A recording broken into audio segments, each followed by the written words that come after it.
యోగ చిత్తవృత్తి నిరోధ. చిత్తవృత్తిని నిరోధించడమే యోగము అనబడుతుంది. ఈశ్వర ప్రాప్తికి ఏకైక మార్గము యోగ సాధన మాత్రమే.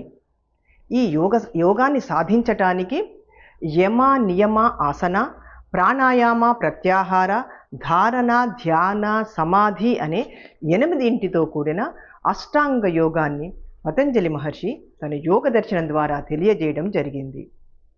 ఈ 8 మొట్టమొదటిదైన యమములు 5: అహింస, సత్యము, అస్తేయము, బ్రహ్మచర్యము, అపరిగ్రహము.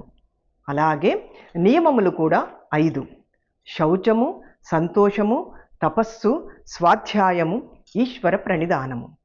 యమ నియమ తర్వాత వచ్చేది ఆసనము. శరీరాన్ని స్థిరంగా సుఖంగా ఉంచడమే ఆసనము అనబడుతుంది.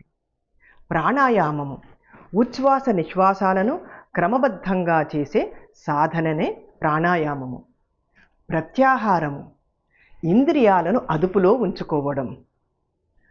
ధారణ చిత్తమును ఒకచోట బంధించి ఉంచడం.